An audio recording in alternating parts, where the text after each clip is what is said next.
Hello and welcome to a session on Curriculum Vitae, popularly known as CV. I am Dr. Zohra Iqbal, Assistant Professor from the Bhopal School of Social Sciences, Bhopal. The aim of today's module is to be able to create a CV for prospective jobs in future. The objectives are many, like the need to prepare a CV, what to include in a CV, the need to avoid certain vocabulary and details in writing a CV, be able to draft a CV, the difference between the CV and the resume, and the students will learn how to make a covering letter also.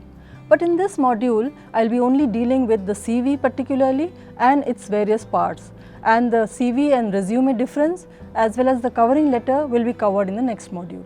What is a curriculum vitae or a CV as it is popularly known as? It is a Latin phrase meaning course of life, is a detailed document highlighting your professional and academic history. Curriculum vitae is a primary medium of presenting yourself as a candidate for a job to a prospective employer. You can say it is an advertisement of yourself and it is to the prospective employers. But many of the job seekers do not give proper attention and care in preparing the CV. So what happens? As a result, these potential job seekers do not get called for a prospective job interview. Before preparing for your CV, you must take certain things in mind. CV should be precise and clear. Generally, an employer gives only 30 seconds to a particular candidate's CV. Unnecessary and irrelevant information should be avoided. CV of a fresher or an inexperienced candidate should not be over 1 or 2 pages. CV is the way to promote yourself, therefore it should be attractive. But what is the definition of attractive? That does not mean that it should be colored paper, colored print, that should be avoided absolutely. In case of highlighting the information, make it bold, italicized or even underline. Any type of grammatical or spelling mistakes in CV creates a negative impact in the mind of the employer. So avoid it. Try to customize CV according to the job requirements. It's very important to give true and correct information in your CV. Read the job announcement carefully and make some research on it. Now what does that mean? What is the research that you are supposed to make? For example, if you know the information that the employer can locate your job anywhere in Delhi, then what are you supposed to do? You are supposed to mention the familiar places in Delhi that you are aware of so that he places you there. Similarly, if the employer is looking for an organizer, what are you supposed to do? You are supposed to mention the organizing activities that you have undertaken in your student life or maybe in your professional life. It will create an additional value in your CV. I hope you have taken a note of this. Then there are different parts of a CV.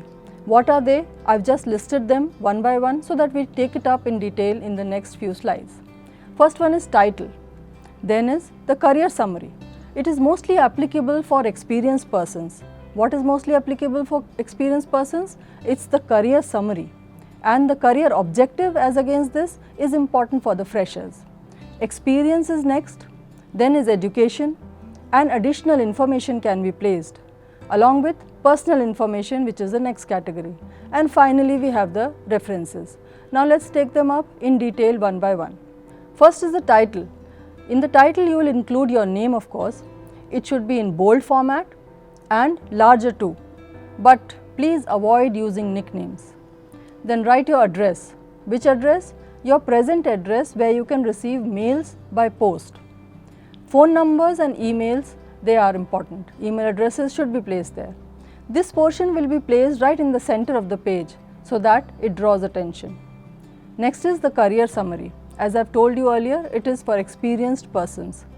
This is mostly applicable for persons who have 4 or 5 years of experience. State the sectors of your experience in maximum 6 to 7 lines. State in short the achievements of your career, if any. Then the career objectives. As told earlier, the career objectives are important for the freshers. They are generally applicable to candidates who have little experience, for example 2 to 1 years.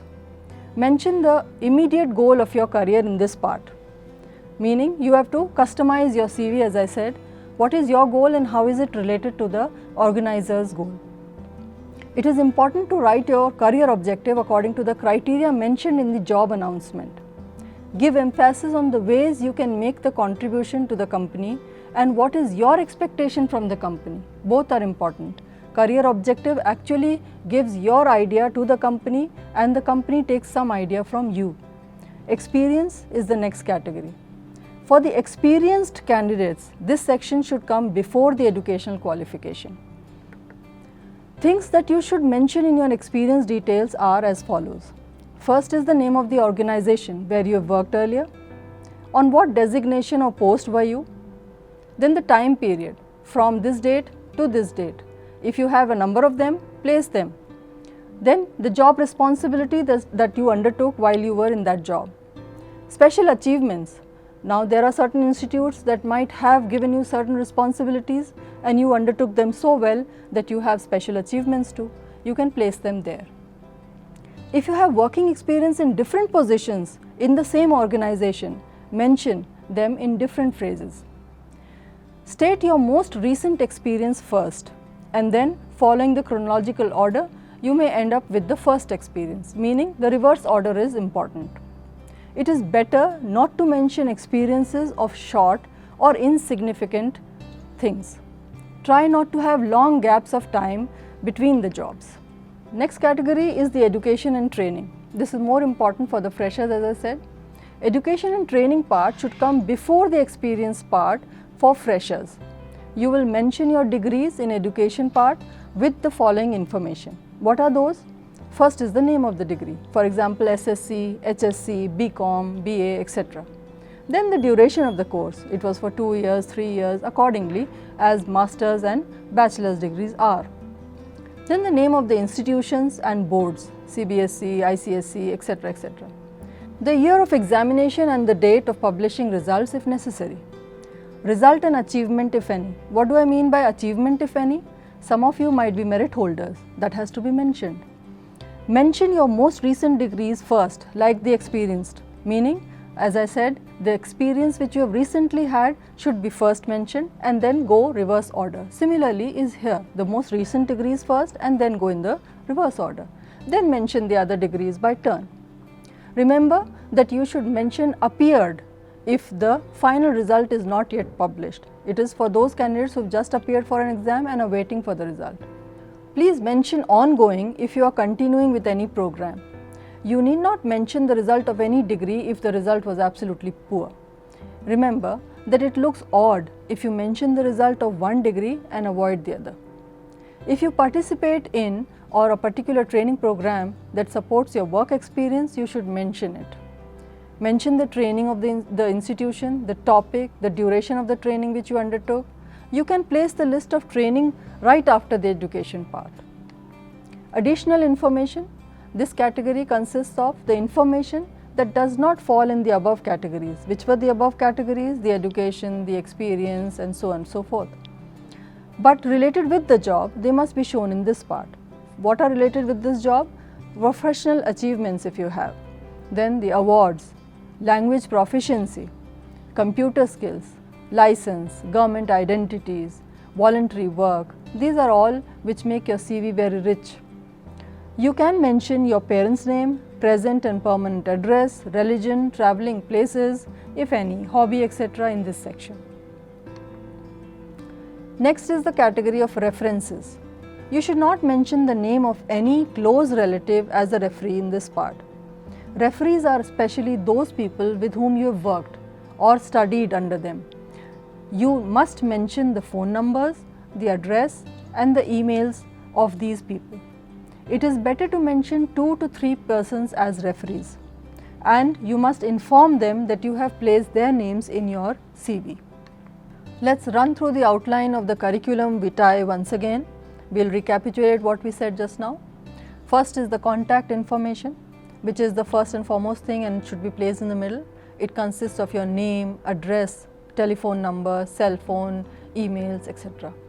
Then is the personal information, which is optional: date of birth, place of birth, citizenship, gender, marital status, children, etc. The employment history, the list of the places where you have worked, your work history, your academic positions, your research and training. Education comes next, which includes postdoctoral training, graduation, university, high school, everything. Then professional qualifications, the certificates and the accreditations, computer skills, awards, publications, books, professional membership, interests, etc. We have run through the details of the CV. Also, we have gone through the various parts in a great detail also. The next module will be on CV and resume difference as well as the covering letter. Thank you so much.